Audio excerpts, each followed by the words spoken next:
দেশ বিদেশের বাছাই করা খবর নিয়ে সর্বদাই সত্য সন্ধানী ই নিউজ ভারত। নমস্কার, ই নিউজ ভারতে আপনাদের সকলকে স্বাগত। শুরু করছি ওয়েদার আপডেট। গাঙ্গেয় পশ্চিমবঙ্গের উপরে একটি নিম্নচাপ অবস্থান করছে, যার জেরে সোমবার থেকেই ঝড় বৃষ্টি চলছে বঙ্গে। আজ মঙ্গলবার দক্ষিণবঙ্গের সব জেলাতেই বজ্রবিদ্যুৎ সহ বৃষ্টির পূর্বাভাস।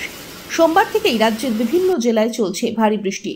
আজও আবহাওয়া একই রকম থাকবে বলে জানিয়েছে আবহাওয়া দপ্তর। আজ কিছু কিছু জেলায় বৃষ্টির সঙ্গে বইবে 30 থেকে 40 কিলোমিটার গতিবেগে দমকা ঝোড়ো হাওয়া। আজ ভারী বৃষ্টির পূর্বাভাস পুরুলিয়া, ঝাড়গ্রাম, উত্তর ও দক্ষিণ 24 পরগনা জেলাতে।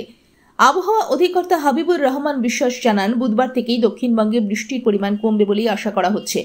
অনুমান করা হচ্ছে নিম্নচাপটি ঝাড়খণ্ড, ছত্তিশগড়ের দিকে সরে যাবে, কিন্তু নিম্নচাপটি খুব ধীর গতিতে অগ্রসর হওয়ার কারণে সোমবার দক্ষিণবঙ্গে সারাদিন ধরে বৃষ্টি হয়েছে।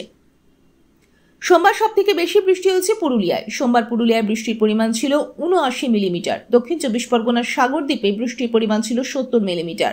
আলিপুর আবহাওয়া দপ্তর জানাচ্ছে, আজ দক্ষিণবঙ্গের জেলাগুলিতে ভারী থেকে অতি ভারী বৃষ্টির সম্ভাবনা রয়েছে। জারি করা হয়েছে হলুদ সতর্কতা।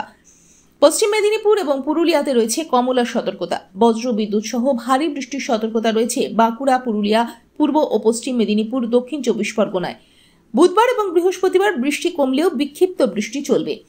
উত্তরবঙ্গে মাঝারি বৃষ্টিপাতের সম্ভাবনা রয়েছে, তবে বুধবার এবং বৃহস্পতিবার উত্তরের 5 জেলায় বিক্ষিপ্তভাবে ভারী বৃষ্টি চলবে। বাংলার আকাশ জুড়ে আজ গভীর নিম্নচাপ।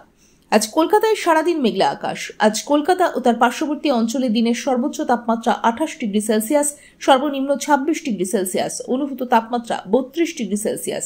বাতাসে আপেক্ষিক আর্দ্রতার পরিমাণ 93%। ব্যুরো রিপোর্ট, ই নিউজ ভারত।